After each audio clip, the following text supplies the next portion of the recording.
Hey guys, quick little comparison that I wanted to do here with some of my slimmer AA/14500 flashlights, 14500 cell flashlights. They come from a few different categories, and I think this is going to be helpful for you because if you're looking, kind of deciding what to get, I think this is going to be helpful for you to decide, look into the different categories and decide what's best for you. So here on the left I've got the Olight Diffuse, and it's a new light that came out recently, but you notice it's got a TIR lens here. With TIR lens flashlights, they produce a very nice soft beam. Okay, they're able to keep the length of the flashlight down as well because TIR lenses are just not as long as a normal reflector. Okay, so if you actually compare these two here, which both are TIR lens flashlights, they're shorter, okay, than these other two, which are reflector flashlights. The issue with this is that the TIR lenses, although they produce a very nice beam, they don't produce a lot of flood unless you start using the higher modes on these flashlights. So the lower modes don't generally produce much kind of floodiness at all. So that's something to keep in mind. Now the Diffuse is powered by 14500, but you can also add in any other AA cell. Okay, I find it a little bit tricky to open the back of the light as well. Here's the cell, pretty simple. As you can see, screw it back on like that. It's an interesting kind of design, this kind of pentagonal look. Okay, sort of hold to go through the different modes, double press to get into the turbo mode. Olight do some really nice flashlights, and I find that they always are using these proprietary batteries, but this one here accepts non-proprietary batteries, which is a huge positive. Now this one here on the right is the Wurkkos TS10. This is a very popular light that's been around for, who knows, I don't know, it's been some time, and I bought this one off Amazon some time ago and reviewed it because it just seems to be popping up everywhere, and I wanted to take a look at it. So at least three CSP LEDs in here.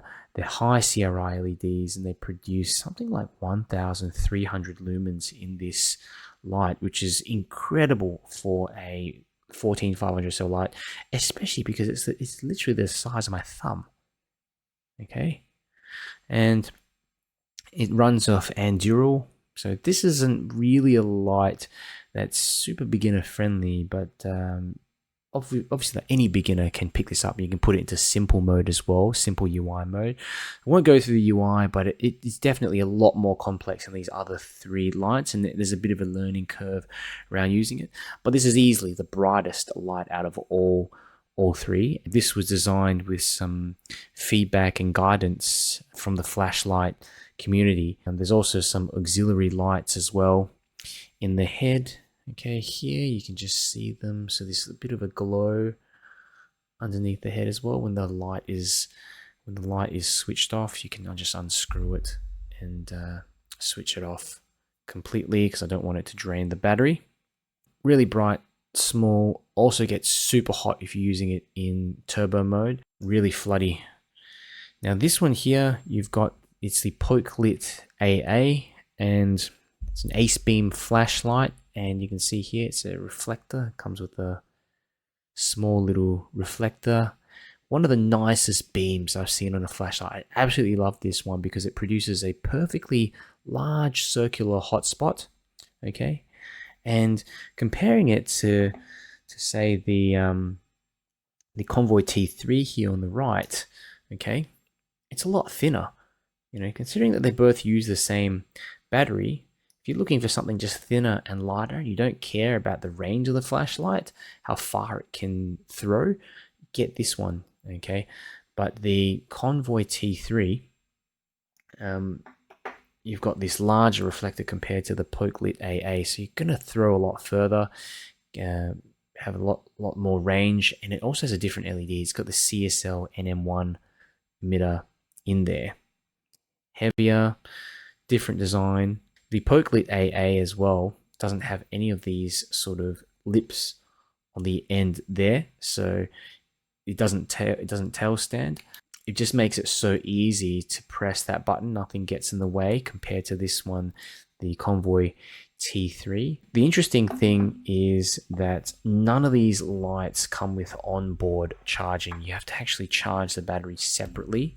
With Wurkkos, they don't include a separate battery charger for the 14500 cell. You have to actually get your own. So it's not very beginners friendly. The Olight battery comes with a charging port on it, the 14500 cell, so you're not going to have any issues there. Same with the Acebeam Pokelit AA, and the T3 doesn't even come with a battery, so you're going to need to pinch one from another light or buy one separately, or just put in a AA cell.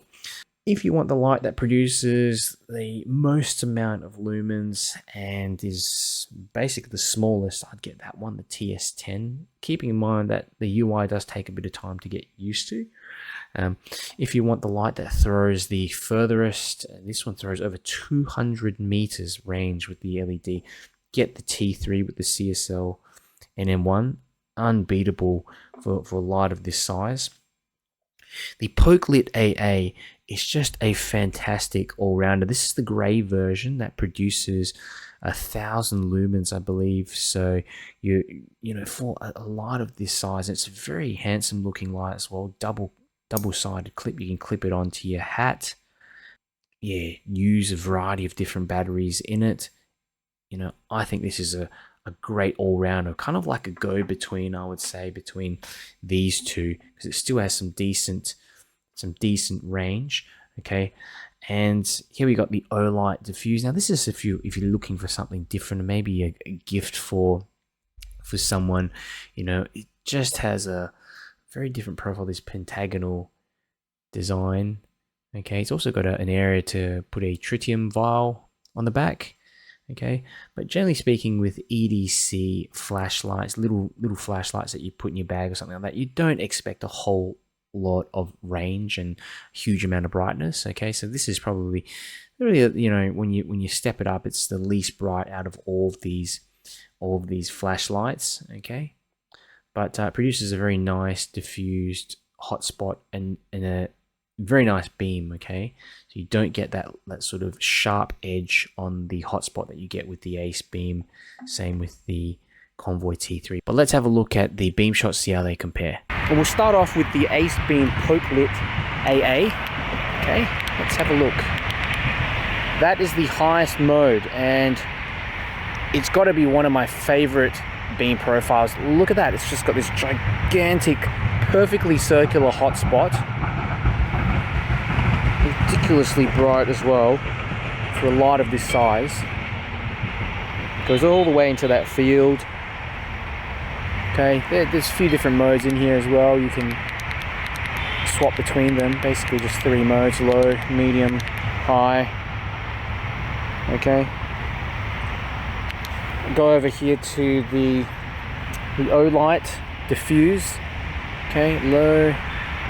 Just keep stepping up. 1, 2, 3. 1, 2, 3. Okay, so low, medium, high, turbo. And I'd say the beam is a lot more diffused. You can see that there is concentration of light in the center, but it's a lot more diffused than the Pokelit AA, which just has a very pronounced center hotspot. Yeah, you can see the edge where the hotspot separates from the spill.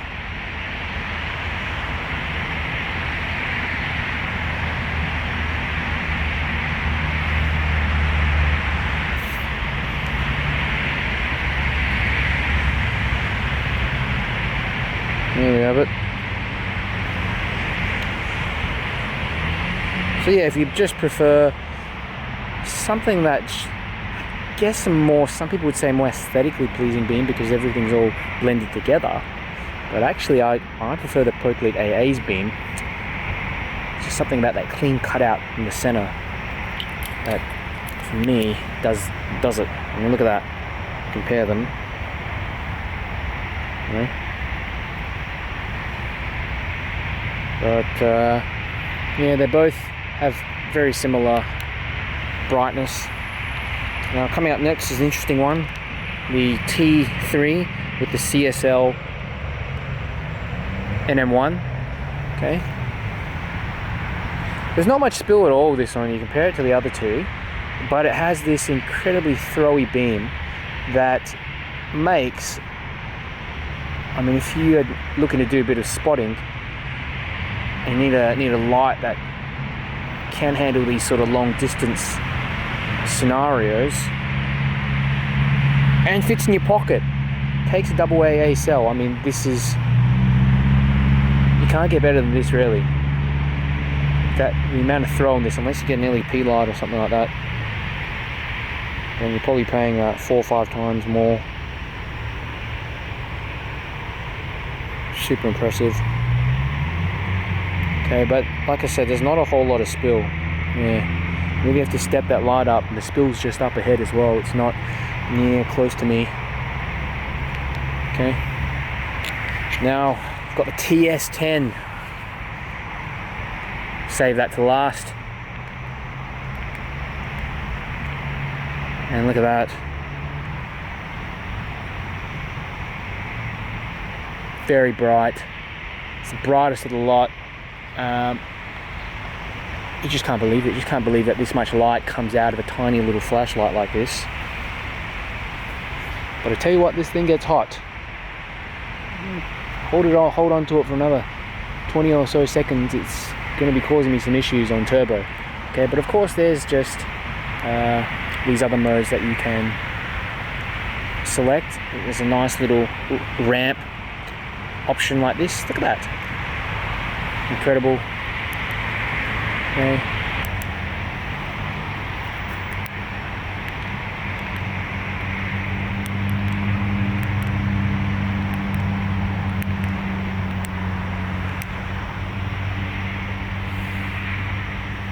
Super impressive. You really want the one that's the smallest pocket rocket out of the lot, if you can handle the heat. Okay, of course if it's too hot, just step it down. It's getting ridiculously hot, the head of this light, so I have to step it down. There's no option now.